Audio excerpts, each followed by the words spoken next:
지난주 우리는 에베소서 1장 우리 4절에서 6절의 말씀을 통해서 영원 전부터 택하신 하나님의 풍성한 복이 있다 하는 사실을 살펴보았습니다. 오늘은 7절부터 12절의 말씀을 통해서 그리스도 안에서 주어지는 풍성한 복이 무엇인가 하는 사실을 다시 한번 살펴보려고 합니다. 바울은 에베소 교회에 편지를 쓰면서 이 그리스도 아니라고 하는 이 말을 계속해서 지금 반복을 하고 있습니다.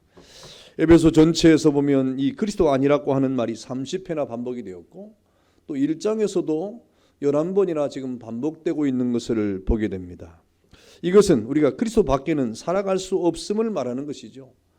그리스도 밖에서는 우리가 살아갈 수 없는 존재임을 계속해서 말씀을 하고 있는 것이고, 또 철저하게 성도는 그리스도 안에서만이 행복을 체험할 수 있고, 또 그 그리스도 안에서만이 구속의 은총이 우리에게 있기 때문에 계속해서 사도 바울은 이 에베소서에 보내는 편지를 통해서 그리스도 예수 안에서, 그리스도 안에서라고 하는 말을 연거푸하고 있는 겁니다. 실제로 바울은 그리스도 밖에 있을 때는 예수를 철저하게 멸시하고 그리고 핍박하고 포악했던 그런 죄인이었지만, 그리스도 안에 들어왔을 때 비로소 새 사람으로 변화가 되었고, 그리고 그리스도 안에 들어왔을 때 비로소 회개를 하고 복종의 사명자로 이 땅을 살아갈 수가 있었습니다. 성부 하나님은 하늘 보좌에서 선택의 복을 계획하셨다고 하면, 성자 하나님은 그 복을 이루시기 위해서 낮고 낮은 이 땅에 찾아오셔서 마침내 죄인들을 향해서 그 십자가의 양팔을 벌려 이렇게 피를 흘려 돌아가신 이후에 이 죄 사함으로 이 땅에 살아가는 모든 그리스도인들을 향하여 그 품에 안기기를 원하시는 그런 거룩한 뜻이 있는 겁니다. 오늘 본문 말씀을 통해서 성자 예수 그리스도 안에서 우리에게 주어진 풍성한 복이 무엇인가? 하나님 안에서도 우리가 최고의 복을 누렸는데 그리스도 안에서의 그런 풍성한 복이 무엇인가 하는 사실을 우리에게 말씀해 주고 있습니다. 그것이 무엇입니까? 그것은 바로 구속의 풍성한 은혜가 있다라고 성경은 말합니다.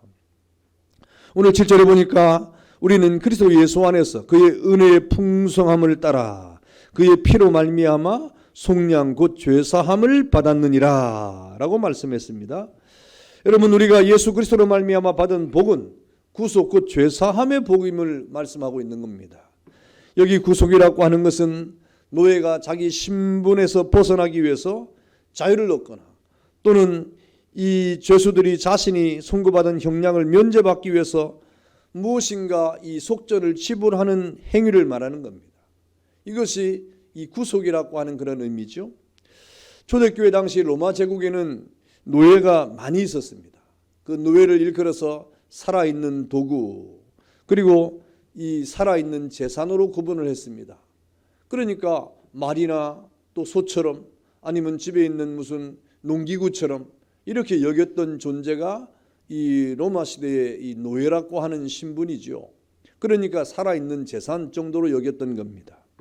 당시 로마의 노예 인구가 약 로마시의 20% 내지는 많게는 35%까지 보고 있는데 600만 명에 이르렀다라고 하는 기록이 있습니다. 이런 걸 보면 로마 시대에 얼마나 많은 노예들이 있었던 것을 우리가 알 수가 있죠. 오늘 바울은 당시 이 로마 시대에 살고 있는 이 노예들, 자유를 잃어버리고 소나 말처럼 살아있는 재산으로 취급받는 노예가 얼마나 비극적인 것을 잘 보았습니다. 그들의 삶이 얼마나 비극적인가 하는 사실을 이 사도 바울은 너무너무 잘 알았던 것이죠. 그러나 오늘 바울은 그것과는 비교할 수 없는 로마의 소나 말처럼 또는 농기구처럼 살아있는 그러한 재산이나 살아있는 도구 정도로 여겨지는 이러한 노예와는 도무지 비교할 수 없는 더 무서운 비극이 있음을 우리에게 말하고 있는데, 그것이 무엇입니까? 바로 죄의 종이 되는 비극이다 라고 말씀을 하고 있는 겁니다. 이것은 비교할 수 없는 겁니다. 이 땅에 아주 비참한 삶을 살아가고 이 땅에 그야말로 짐승처럼 아니면 도구처럼 여겨지는 그런 노예와도 비교할 수 없는 그야말로 이 더 무서운 비극이 하나 있다고 하면 바로 죄의 종이 되는 것이라 라고 말씀을 하고 있는 겁니다. 여러분, 바로 이 죄의 종으로부터 노임을 받는 자유, 이것이 바로 죄사함이라고는 성경은 말하고 있는 것이죠. 그래서 오늘 7절에 그 은혜의 풍성함을 따라 그의 피로 말미암아 속량 곧 죄사함을 받았다라고 말씀을 하는 겁니다. 여기서 말하는 이 죄사함의 구속이라고 하는 헬라 말은 세 가지 의미가 있어요. 그것은 바로 노예를 사러 노예 시장에 들어간다고 하는 말입니다. 그렇지 않겠습니까? 노예를 이렇게 얻으려고 하면, 노예를 살려고 하면 노예 시장에 들어가야 되는 거예요. 그리고 또 하나의 의미는 그 노예를 사기 위해서 값비싼 대가를 치른다 하는 그런 말입니다. 그러면서 마지막 세 번째는 무엇입니까? 그 노예를 밖으로 노예 시장에서 끌고 나와가지고 그 노예에게 하는 말이 너는 지금부터 자유다 하는 선언을 하게 됩니다. 이것이 바로 구속이라고 하는 그런 의미가 내포되어 있는 거예요. 그래서 구속이라고 하는 것은 노예 시장으로 들어가는 것이고, 그리고 노예를 그 비싼 대가를 주고 사는 것이고, 그리고 그를 노예 시장 끌고 나와가지고 그 노예에게 너는 자유라고 선언하는 데까지 이르는 이 의미가 구속이라고 하는 의미 속에 들어가 있는 겁니다. 여러분, 요한복음 8장 34절에 보니까 죄를 범하는 자마다 죄의 종이니라 라고 말씀하면서 아담 이후의 모든 사람이 다 죄 아래에 있음을 말씀하고 있습니다. 이 땅에 살아가고 있는 모든 사람들은, 아담 이후의 모든 사람들이 죄 아래에 있기 때문에 다 죄의 노예가 되었다는 말이에요. 마치 이 세상은 거대한 노예시장과 같다는 말입니다. 한 사람도 빠짐이 없이 이 모든 세계에 존재하는 사람들은 마치 노예시장에 있는 사람과 동일하다 이 말이지요. 그래서 이 세상은 죄에 끌려다니면서 마침내 죄의 삭신 사망의 대가를 지불할 수밖에 없고 심판에 이를 수밖에 없는 것입니다. 이 세상의 구조가 그래 되어 있어요. 이 세상이라고 하는 모든 구조가 바로 죄로 말미암아 하나님 앞에 심판을 받을 수밖에 없는 그러한 거대한 노예시장과 다를 바가 없는 것입니다. 그런데 이 죄악의 노예시장 속으로 누가 들어오십니까? 예수님이 들어오시죠. 왜? 노예를 사기 위해서. 여러분, 이것이 바로 이 땅에 사람의 몸으로 오신 예수 그리스도를 말씀하고 있는 겁니다. 하늘 보좌를 버리고 이 세상에 죄악의 노예에 대한 이 땅의 죄인들을 속량하기 위해서 예수님께서 저 영원한 하나님의 나라에서 이 세상으로 사람의 몸을 입고 오신 인카네이션, 성육신의 사건이 바로 예수님이 이 땅에 오심입니다. 그리고 죄악의 노예가 된 이 세상에 우리를 사려고 대단히 값비싼 대가를 치르셨는데 그것이 바로 예수님께서 십자가에 이르신 피의 대가인 것입니다. 그리고 마침내 우리를 죄와 사망에서 건져내 주시고 우리에게 하시는 말씀이 무엇입니까? 이제 저와 여러분에게 이 모든 죄와 허물로부터 자유가 되었다 라고 우리에게 자유선언을 하신 분이 바로 예수님이에요. 여러분, 이렇게 우리는 예수 그리스도의 은혜로 말미암아 이 죄악의 노예 속에서 해방을 받고 자유함을 얻은 예수 그리스도의 피로 말미암아 우리가 속죄를 받은 죄의 속량을 받은 하나님의 백성이 된 겁니다. 그래서 이 거룩한 은혜로 말미암아 구약시대에 살았던 이스라엘 사람이나 신약세를 살고 있는 이방인들이나 오늘날 지구 안에 상에 살고 있는 모든 사람들이 그리스도 예수 안에서 죄의 씻음을 받는 놀라운 사건이 벌어지는 겁니다. 그래서 성경에 보니까 가늠한 여인에게도, 그리고 사형장으로 끌려가는 강도에게도, 그리고 세리에게도 예수님께서 죄의 씻음에 대한 선언을 하지 않습니까? 예수님께서 죄의 사함에 대한 선언을 하는 거예요. 내가 죄 사함을 받았느니라 라고 담대하게 예수님께서 말씀하시는 것은 바로 이 세상에 죄악의 노예가 된 모든 이 땅의 사람들에게 주시는 거룩한 자유인 것입니다. 여러분, 우리의 모든 죄, 우리의 과거나 현재나 미래에 속한 모든 죄까지도 영원한 속량을 하신 그 예수 그리스도의 은혜가, 속량의 은혜가 바로 구속의 풍성한 은혜가 우리에게 있는 것입니다. 이것이 우리에게 얼마나 큰 축복입니까? 이 땅에 살아가는 모든 죄의 노예인 우리 모든 이 땅의 사람들에게 이러한 선을 하는 것이 얼마나 큰 축복입니까? 그러므로 그리스도 예수 안에는 정죄함이 없는 것입니다. 더 이상 율법 아래 있지 아니하고 은혜 아래 있기 때문에 그렇습니다. 다시 말씀합니다. 그리스도 예수 안에서 그의 은혜로 말미암아 구원받은 사람은 결코 정죄함이 없다 라고 성경이 우리에게 말씀해 주시고 예수님께서 선언을 하고 있지 않습니까?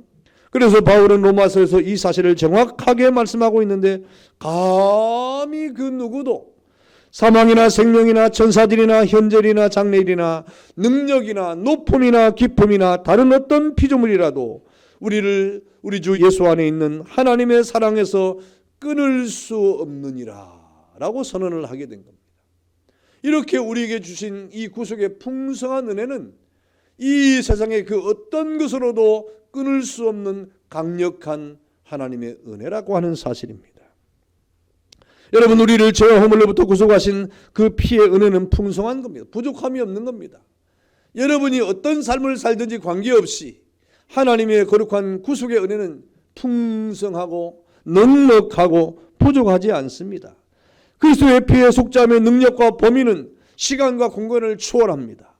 그리스도의 단 한 번의 십자가의 죽으심으로 세상의 모든 사람들의 죄를 담당해서 영원한 속죄를 이루셨는데, 여러분, 이 땅에 그 어떤 죄악에 있는 사람이라도 이 풍성한 하나님의 은혜 안에 거하면 다 죄사함을 받고 구속의 은혜 가운데 죄로부터 자유를 얻는 것을 믿기를 축원합니다.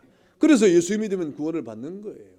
예수를 믿으면 구원의 은총이 우리 앞에 있는 거예요. 장래일이나 현재일이나 관계없이 우리가 하나님 앞에 구원의 은총에 도달하게 되는 것입니다. 그런데 여러분, 우리에게는 이 구원의 풍성한 은혜 외에도 하나님의 또 다른 구속의 은총이 우리에게 있습니다. 그것이 무엇입니까? 바로 하나님의 사랑이라는 거예요. 구원을 받은 사람들은 무엇을 느끼는 사람입니까? 바로 하나님의 사랑을 느끼는 사람이에요. 구원을 받았는데 하나님의 사랑을 느끼지 못한다? 이상한 겁니다. 예수 그리스도의 십자가의 피로 말미암아 죄의 사함을 받았는데 이 땅에 모든 삶 가운데 어떤 삶을 살았든지 간에 예수 그리스도의 피로 말미암아 구원을 받았는데 하나님의 사랑을 깨닫지 못한다? 이건 참 이상한 것이죠. 그래서 구속의 은혜를 받은 사람들이 우리에게 또 다른 구속이 우리에게 찾아오는 그것이 무엇인가? 하나님의 사랑의 구속입니다. 그래서 예수 믿는 사람들은, 예수 그리스도의 피로 말미암아 구원을 받은 사람들은 하나님의 사랑으로 묶여지게 되는 거예요. 그 사랑 안에 거하게 되는 거예요. 그 사랑이 무엇인지를 깊이 깨닫게 되는 것입니다.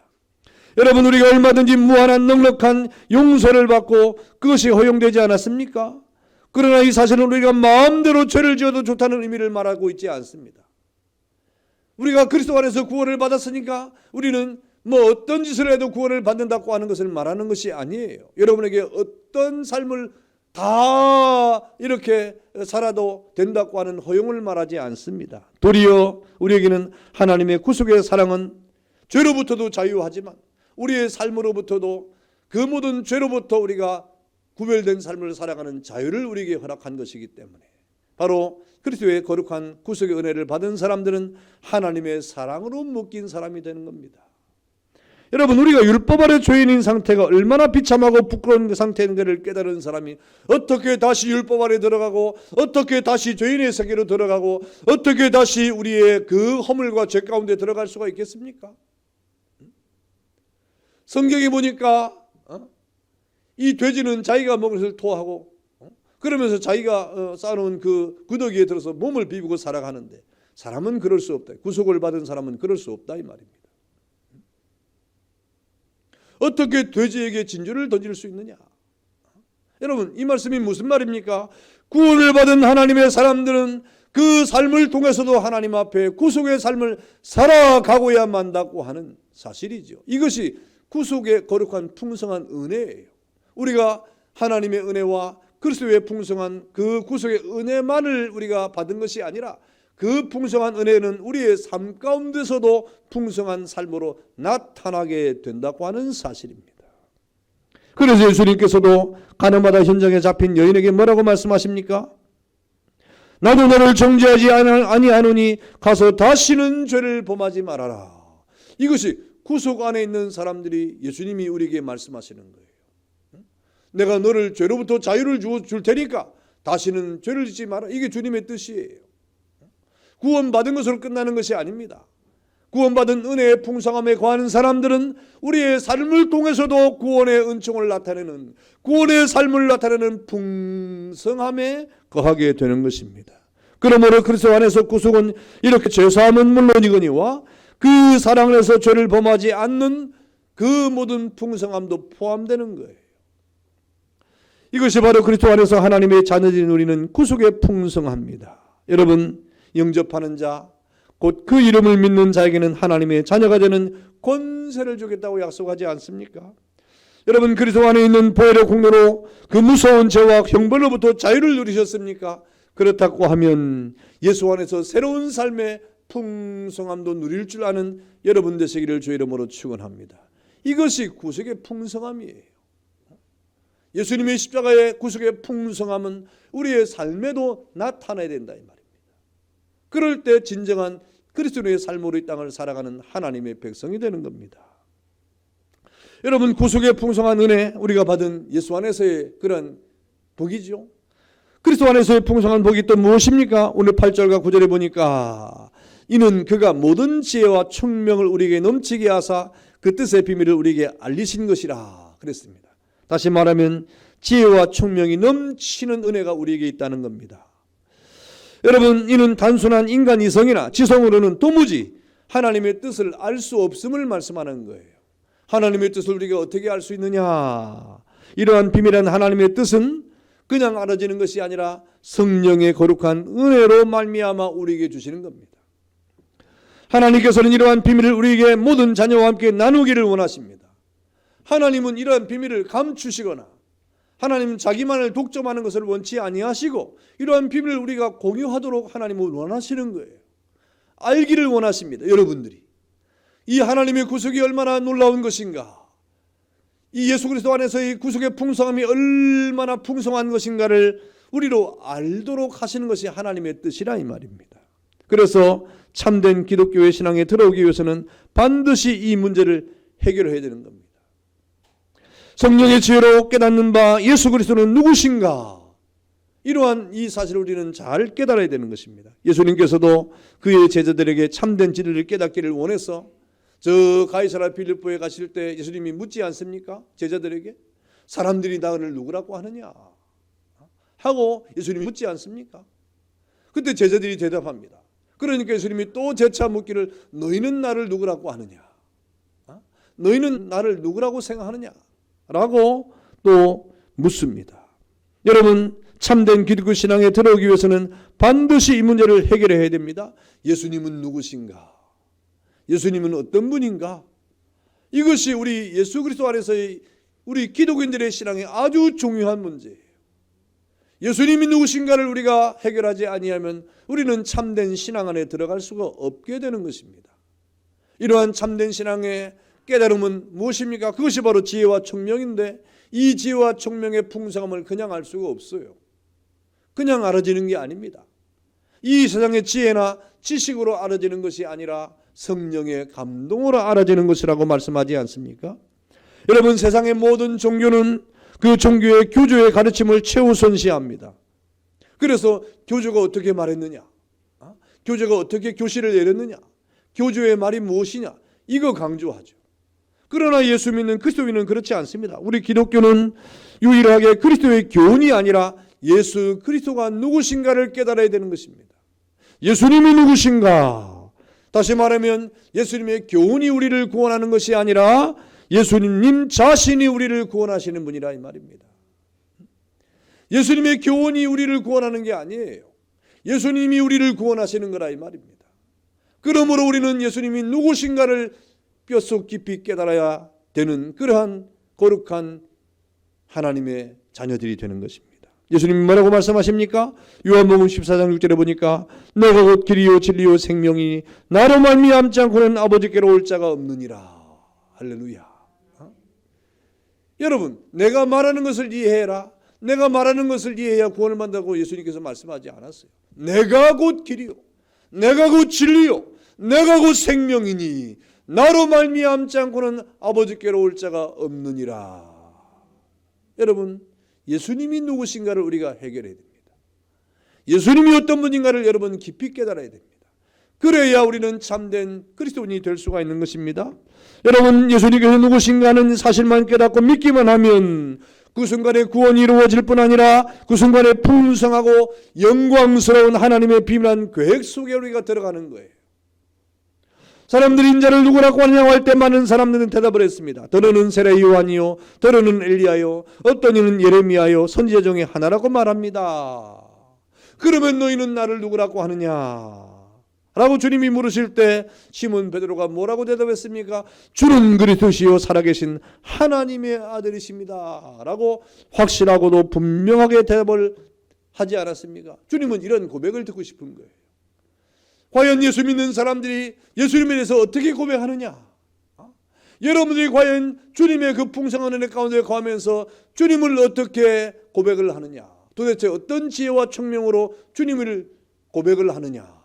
주님은 오늘 시몬 베드로가 고백한 이러한 고백을 듣기를 기뻐하시고 좋아하신다 이 말입니다. 그래서 마태복음 10장 17절에 뭐라고 말씀하십니까? 바요나 시몬아 내가 복이 있도다. 얼마나 기분이 좋았습니까? 그 말을 듣고 싶었으면 예수님께서 바요나 시몬아 내가 복이 있도다. 이를 내게 알게 하니는 혈육이 아니요 하늘에 계신 내 아버지시니라. 할렐루야.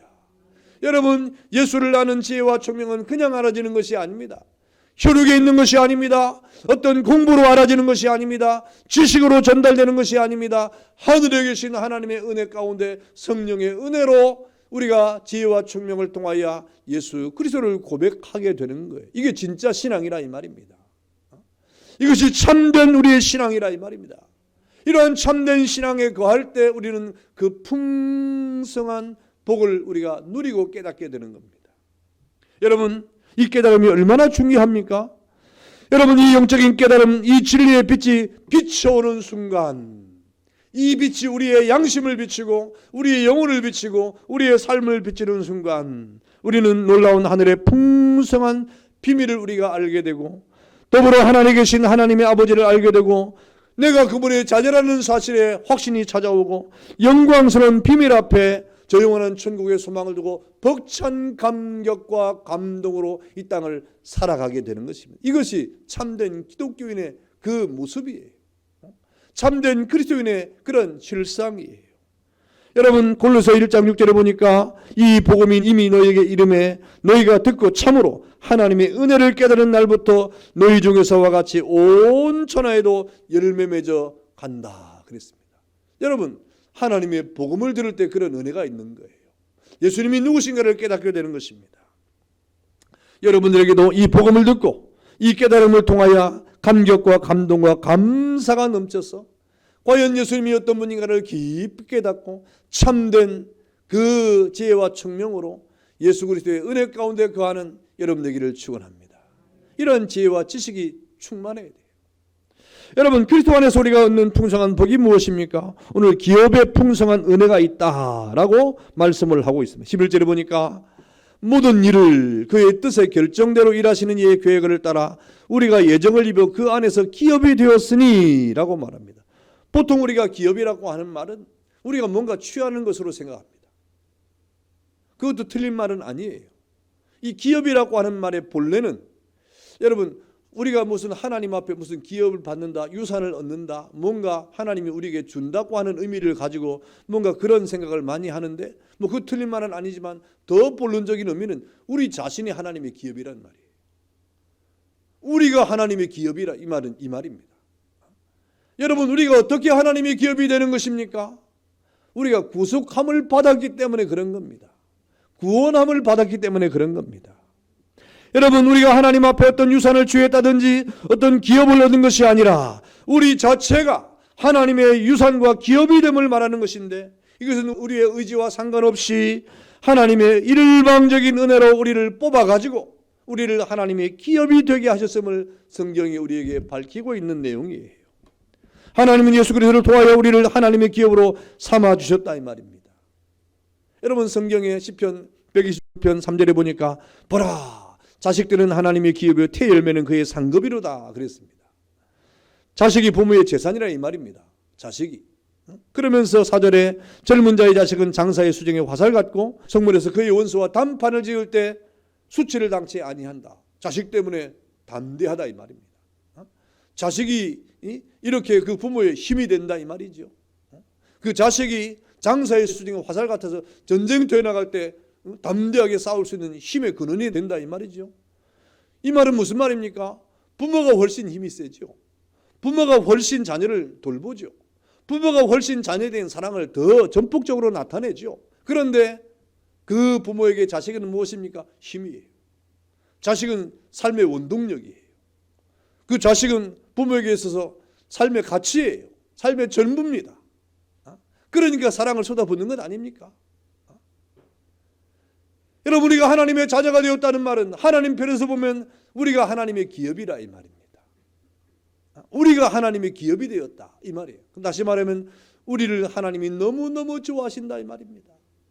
하나님이 우리를 너무너무 사랑하신다 이 말입니다. 하나님이 우리를 너무 존귀한 존재로, 가치 있는 존재로 여기신다 이 말입니다. 믿기를 축원합니다. 그러니까 하나님이 우리에게 그 사랑을 쏟아붓는 겁니다. 그래서 우리를 향하여 너희가 나의 기업이다 라고 말씀을 하시는 겁니다. 여러분, 그러니 우리는 소중한 가치 있는 재산이요 귀중한 하나님의 자녀이기 때문에 결코 잃어버리겠습니까? 빼앗기겠습니까? 우리를 외면하겠으며 결코 그럴 수 없습니다. 결코 이 땅의 그 어떤 것으로도 빼앗기지 아니하고 결코 잃어버리지 않는 그런 하나님의 기업이라 이 말입니다. 그러므로 우리가 하나님 앞에 가치 있고 존귀한 존재라는 사실을 여러분 깨닫기를 축원합니다. 그 결과 우리에게 하나님의 나라에서 기업이 주시는 것이 기업이 되어주는 건데, 우리가 하나님의 기업이라고 할 때 그 하나님이 우리를 너무너무 기뻐하고 좋아하니까 하나님의 나라도 우리에게 주는 거예요. 하나님의 나라의 기업도 주는 것이고 영원한 하나님의 그 나라도 우리에게 이렇게 나타내 주시는 거예요. 이것 때문에 우리가 기업을 받는 거예요. 괜히 기업을 받는 것이 아닙니다. 그렇다고 하면 하나님이 기업되게 하신 성도를 통해서 하나님이 원하시는 것이 무엇입니까?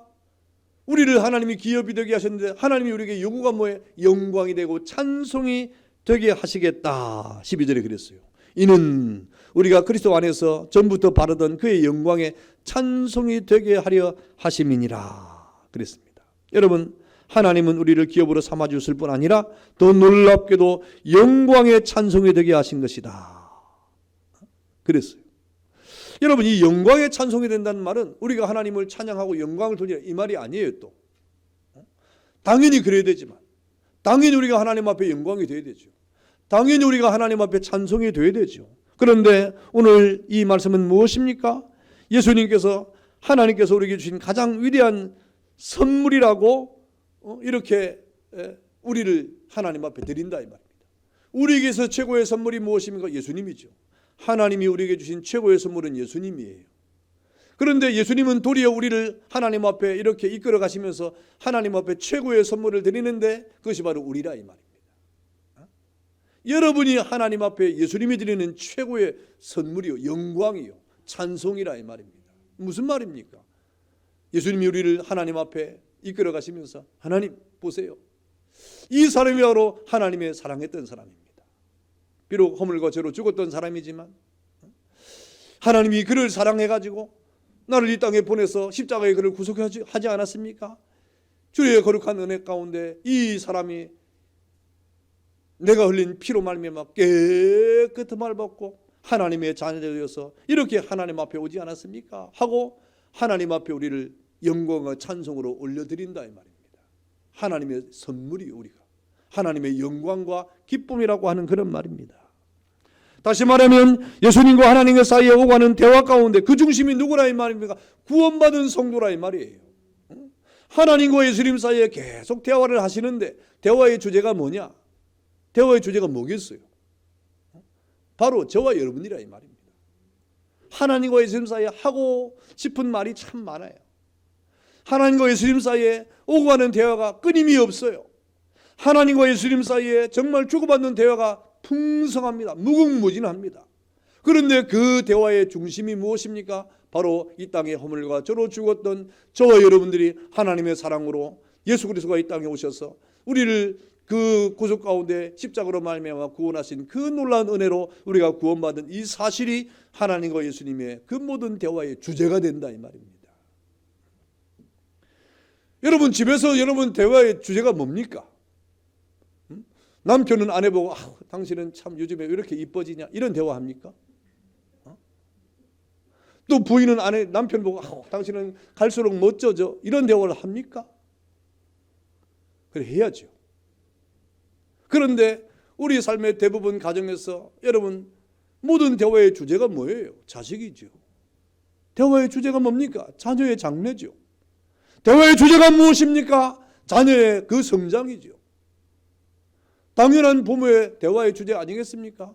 오늘 12절에 그리스도 안에서 전부터 바라던 그의 영광에 찬송이 되게 하려 하심이라고 하는 말은 주님이 우리를 주님 하나님 앞에 이끌어 가시면서 주님과 하나님과의 대화가 전부 다 우리가 하나님 앞에 구원받은 이 사실을 가지고 대화하고 기뻐하고 즐거워한다 이 말입니다. 그렇게 여러분이 하나님의 찬송이라 이 말입니다. 여러분이 하나님의 영광이라 이 말입니다. 믿어지십니까? 참 여러분의 존재가 그런 존재예요. 그냥 이 땅에 어쩌다가 구원받은 사람이 아니라, 어쩌다가 우리가 이렇게 하나님 앞에 자녀가 된 것이 아니라 하나님의 영원한 계획 가운데 구원을 받고 예수 그리스도의 전폭적인 그 희생을 통하여 우리가 하나님 앞에서 죄와 물로 구원을 받아가지고 하나님의 자녀가 되었는데, 그러니까 하나님과 예수님이 그야말로 우리를 얼마나 사랑하시고 하나님과 예수님 사이의 그 모든 대화의 주제가 바로 저와 여러분인 것이 오늘 성경의 그 영광과 찬송이다 라고 말씀을 하고 있는 겁니다.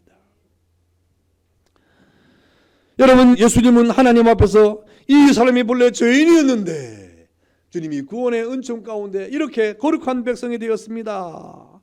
삶의 변화를 받았습니다. 오늘 또 주님 앞에 예배도 드렸습니다. 주님을 찬양했습니다.